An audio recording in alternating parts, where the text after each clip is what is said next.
So last season was really intense. They found the cure, they were distributing it, and then all of a sudden the immunes come in and try to take over the world.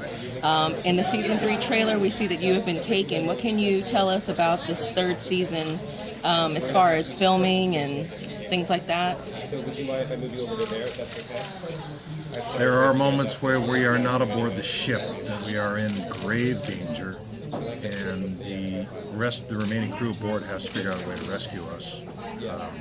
There are forces outside of our circle, evil guys, rising up in a totalitarian way to try to control the vaccine, control the virus and how it's dispersed and what sort of people they can wipe out for their own benefits. And we have to find them and kill them. So in the third season, there's mention of going to Asia and things like that. What can you tell us about filming, any location shoots, things like that, and maybe like the physicality of this third season? Because it seems like you're being tortured in the trailer.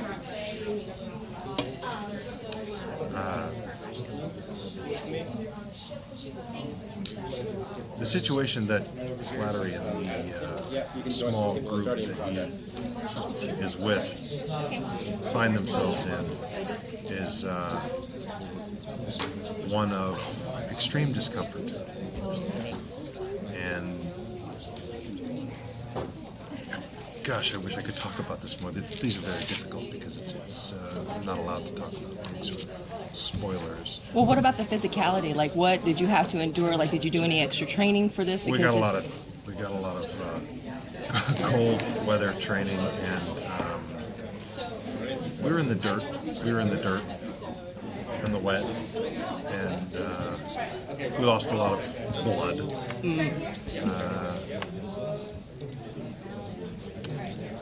As you know, blood is very important to this show. Because in the trailer, they're tapping you. There will be a lot of it. Okay. This season. So has this season been really interesting? More ways than one. Has this season been really interesting with the additional characters coming in?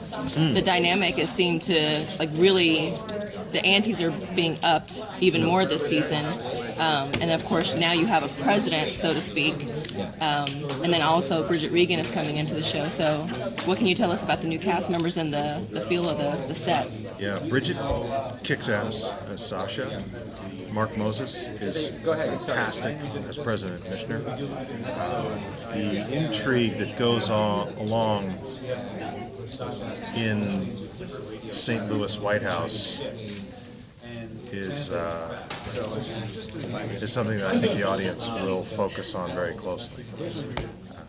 There are really 3 different worlds that are created in season 3. Obviously, one is aboard ship, one is on land, and one is back in St. Louis White House. Picture of the show being, a pandemic of global proportions. Obviously, the subject matter is very dark and very kind of,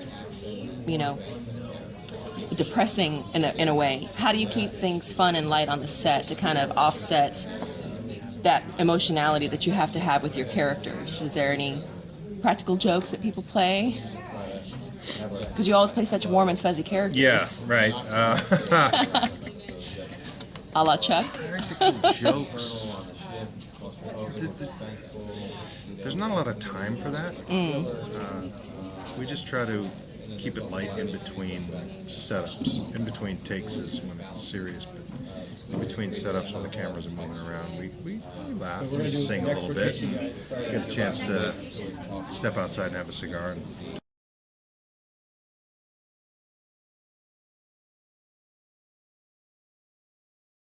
Ship. And what can you tell us about your character, Sasha? So Sasha is a former Navy intelligence officer. She's been detailed, she's worked in defense intelligence, she has a lot of ground experience working with SEALs, doing a lot of reconnaissance and a lot of tactical work on the ground. When we meet her, She's working in New China, as we're calling it, sort of as an advisor in a somewhat diplomatic role. We have to understand that the lines between relations and government, they've been grayed. This is a really chaotic world, and everyone's just trying to keep their head above water, so to speak. So Sasha's doing her best as she can in this environment that's really hard to figure out. And she's reunited with Tom Chandler, who she goes way back with him. They have a past, and Sasha boards Nathan James, and her skills are put to use. She's an expert in the region. So far, I've spoken 6 languages on the show. So at times she works as a translator. At times she works as a, she's lending her hand wherever she can. Tactical, medical help. We see her on the ground with serious weapons in her hand. She's really skilled. She's no damsel in distress. And she's ready to aid, and she trusts Tom completely. So she's just ready. When he says jump, she says how high. Wow.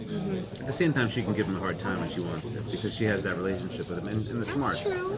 I think that you guys probably would have stayed together had you not been both wanting to drive the car. I think that's fair enough. I mean, Sasha is not without. She's got Doesn't a mean strong. she can't be vulnerable. It just Yeah. means that they're both Yeah. A-type, and She's got a strong head on her shoulders, and she's really opinionated. She's confident in what she does. She knows what she's doing. and he respects that. They all respect that. And she, because of her past with Tom, she doesn't necessarily adhere to the protocol all the time, which is one of my favorite things about her. That sometimes she doesn't think before she speaks. And she's ready to challenge Tom in a way that no one else on the ship ever has, which is a lot of fun to play. And it's very fun to rattle Eric.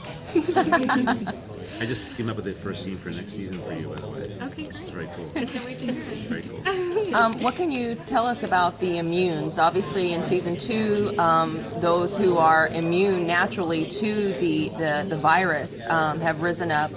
They have a leader from, I want to say, Ireland or Scotland, and he's trying to basically take over the world. What are we going to see as far as the evolution of the immunes kind of rising up in season 3? What can we look forward to? At the end of the last season, we took down Sean and Ned, the leaders of the immune army and the cult of the immunes. The president himself was an immune, sort of got deprogrammed and realized that we're all Americans. Anyone who was in the violent wing of the immune, and it was a small percentage of immunes, became sort of hooked into this religion of like, maybe we're better than everybody else. They sort of blended back into the population. The leaders, though, were captured, arrested, or granted immunity in exchange for laying down their weapons.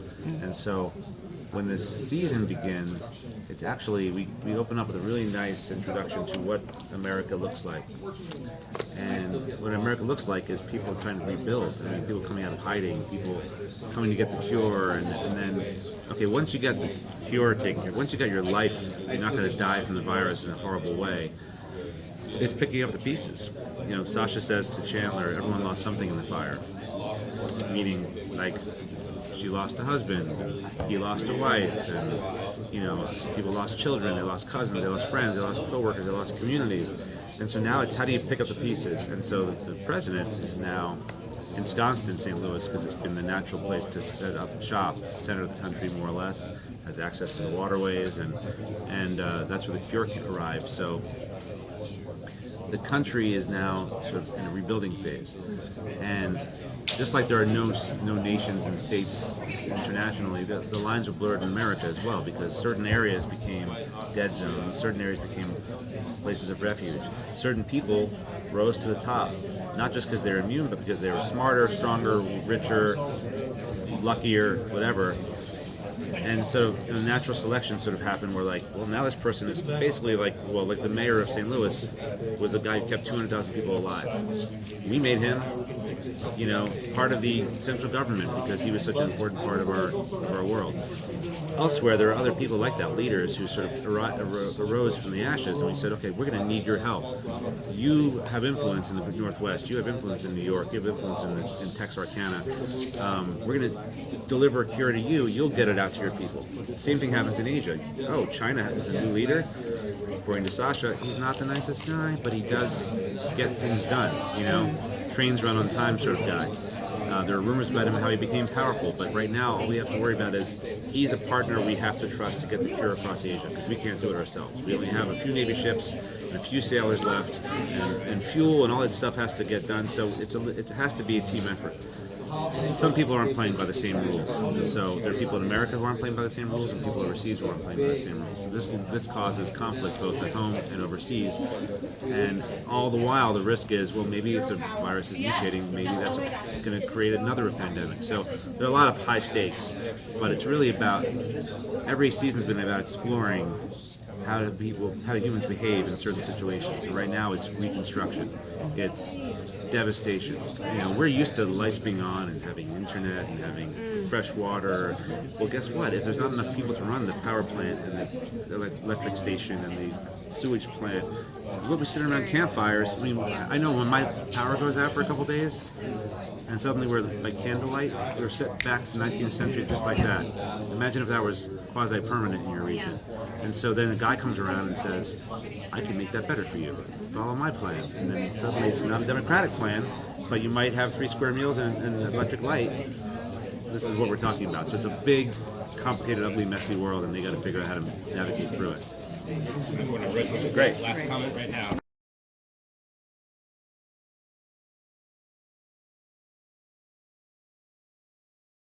Welcome to the party. So we're jumping into season 3, and during season 2, we learned that Kara was pregnant. You guys are expecting. Wait. What? What? You didn't know? So to break it down to you, she's pregnant. Oh boy. My palms just started to sweat. So at the end of season 2, we don't really see much of a baby bump, and I know Steven had mentioned that we see a new America in season 3. So will there be a time jump and maybe a baby bump at the same time? There is a time jump. I'm trying to think about what I can actually Potentially we become new parents, We do, and yes. potentially we are now married. But as the season unfolds, you will find out more of that. But relationship is strong and growing in this new America. Oh, that is very good to hear. So what can you tell us about season 3 as far as filming? Like the dynamic has changed. Obviously, there's new characters coming onto the show. Asia's now coming involved, so it's getting more global. Yep. What can you tell us about season 3 as far as filming was concerned? My God, I feel like we have so many beautiful storylines this year, and because we have our characters at home in the White House, and we also have our characters on the ship overseas, there's so many different dynamics that are happening, and I feel like it spreads the story out. The writers have done such a great job, Stephen Hank and the rest of our writers, of really creating a dynamic story through all of our characters and how they all intertwine. I was very impressed with how dynamic this season was written. And yes, it's global, but then there is attention to what's happening at home in terms of rebuilding what's left of the United States. What does that look like politically? As Stephen said, is there even room for a democracy, and who fights that, and who President Bashir enacts certain policies? It's interesting that we're in such a political time in our society right now, and then that's reflected in the show, because there's a lot of policies that Missioner wants to enact that people fight or they're for. And then in terms of being an advisor, military advisor to the president. I have to salute her now when I see her. Right? I love that. I think you do. I'm serious. I love that. I think it's amazing. Are we going to get to see some more backstories of different characters this season to discover background on them? They dive into that in moments, but I think our show has pretty much set the tone to keep moving forward with the story, and you discover more of our characters through the story, through what's happening now and how they reveal themselves. So for this season that you've been filming, I don't know how far advanced you've got into filming yet. What has been your favorite so far this season to film? For me, everything has completely changed. So it feels like I'm rediscovering a new character in that who is Kara when she is not on the ship in uniform. I think I was telling you before this that there's something that happens to you as a person when you put on all of the gear and the shoes and you carry yourself in a specific way. And what is it to now be in heels with your hair down? Looking like a fox. Being a potential mother, you know, and to be not always speaking military speak. What is that, and what is it to be off the ship away from a partner? Well, you got to really let down your hair and become the woman, and reveal the woman that you are, you know, but behind the uniform. And I think it's a really good season for her to. The way that they have written your character, you really get to see her intelligence, and you get to see the kind of mother and the woman she is. So get ready for this one this season.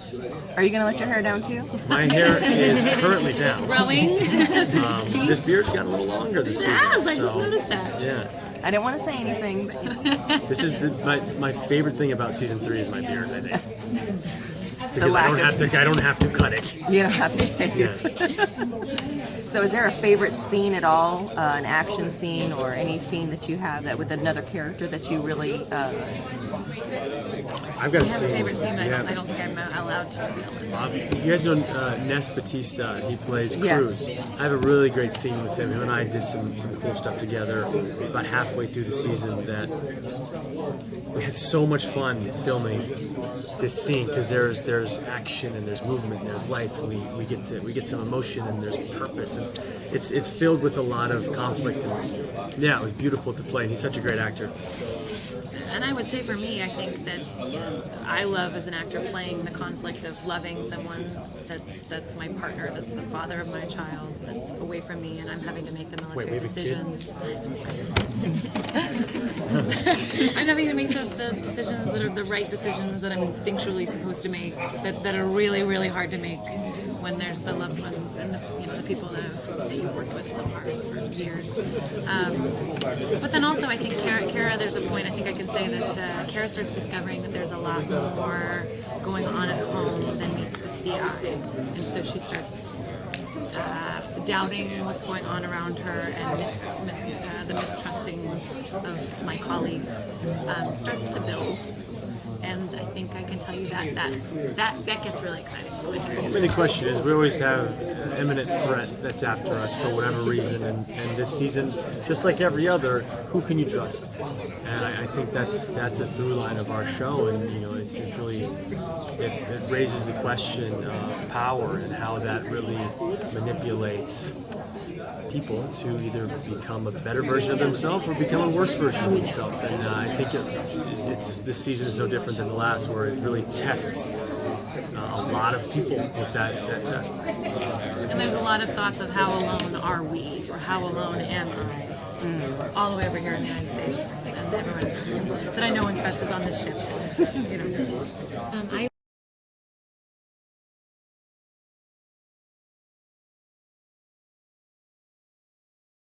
Enjoying your WonderCon? Absolutely. It's Great. wonderful. Wonderful.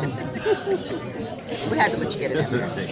So season 3, we saw the trailer. A lot seems to be happening in the next season. Steven also hinted that there's a little bit of a time jump to see how New America is kind of unfolding. What can you tell us about filming for season 3? Obviously there's an Asia involvement, so it's going a little bit more global. There's potentially another pandemic with the mutation of the virus. What can you tell us about season 3 as far as filming was concerned and how you wanted to progress that storyline? Well, you know, season 1 was about finding the cure, and it was kind of almost exclusively in the points of view of our characters on that ship, where they really didn't know what was happening in the outside world, and neither did the audience. And then the end of season 1 it opened up. Oh, this is part of what's going on in America. Season 2 went wider with this is what's happening in America. How are we going to put America back together with the immunes and the immune enemies from Europe. And now season 3 is about, okay, we've gotten America kind of put back together, taking baby steps toward, reorienting, but we've got to get the cure out to the rest of the world. And how is the rest of the world coping? How are they dealing with it, and so it's a really fun expansion in scope for the show. And not only is it that, but the characters are being put into different situations. You know, Chandler is the chief of naval operations. He's not even on the ship at the beginning. He's in St. Louis working with the president. Kara is also not on the ship, but she's had her baby. She wants to stay home, and she's working as a deputy chief of staff in the White House as a military liaison. He's got an older brother that they've picked up along the way who had survived, is now on the James with them. Slattery is now the captain of the ship, and everyone else has been promoted. So Garnett has gone from chief engineer. She's now the XO. So everyone's in different roles, and they're unfamiliar, which is really fertile and rich and fun. And then the world is so much larger and more expansive in terms of political intrigue at home and how to hold the country together while also having more expansionist ideas about how to help the world, which is a theme that our political leaders deal with every day here in America and the real world. And now it's like, what is it like when the world's falling apart? Do you send a ship 10,000 miles away to deal with a conflict in another country when resources may be used to hold things together at home? And different people have different opinions about that, and we have the storylines playing off each other. So it's a really rich world, and then season 4 I'm sure will get even more expansive, and that's what's fun is kind of growing the show out like that. And I think that's why when I decided to do the show, I knew it would have legs. Whenever you are approached with material, you're thinking about not just can it be a great pilot or can I see 10 great episodes, but can I see 100? Can I see 100 episodes? And I knew that this premise had that, and it's really bearing fruit. I've done other shows where I've kind of come to the end of the season and said, I don't know what we're going to do next season because we've kind of already done it, and I don't know how we're going to avoid cannibalizing, and with this show, I really have no question about the idea that we're almost done with filming season 3, and I don't have that feeling of, oh God, what are we going to do in season 4? I know it's going to be so many possibilities for what we can do. So, yes. So as far as your character, Lieutenant Burke, the evolution of your character from season 1 towards the end of season 2, you've grown so much and have experienced so much. So now in season 3, as he said, you have are reunited with a family member. That has to be really exciting for your character. Yeah. But what can you tell us about playing Lieutenant Burke? Yeah, well, more than anything, it's just fun. I've got some moments, especially there in the beginning, where there's some comedic moments with my brother, my older brother. We have a little brother-sibling rivalry going on, and you see some of that in the CIC a little bit. I make a couple of stops there in the CIC, and he's the new TAO, so there's some competition there. There's a chance for him to move up in rank, and it may or may not happen, but he's dealing with that struggle, and I'm there. I sort of kind of become big brother to him for a moment and try to bring him through that. But that's been great. It's been a lot of fun, and of course we still have our missions where we go off ship, and I'm communicating with him, and so every time before I leave that ship, he looks at me and he's like, be careful. And of course we lost characters in the past. I lost Ravit, who was near and dear to my heart, but so it's always that pulse of not knowing what's going to happen, who's going to. I said earlier, it's like Game of Thrones on the show. We don't know who might not make it, through one of these missions, and I think that's why the audience likes it, they love it, and they stick with us because they get to know these characters and become married to them, and they want to see what happens. Well, season 2 was fantastic. It was getting really dark, and I feel like season 3 is going to get a little darker. Would you say that? Yeah, I think it's darker in some areas, or a different kind of dark. But I think that's the show has evolved more and more into being a darker, edgier show as you get an expansive view of what the world is really like and what those villains are trying to accomplish, and how dark that can be when people are taking advantage of power vacuum, anarchy, and power grabs for themselves, and there's a lot of fun twists this season. I can say that. Thank you so much. Looking forward to season 3. Thank you guys.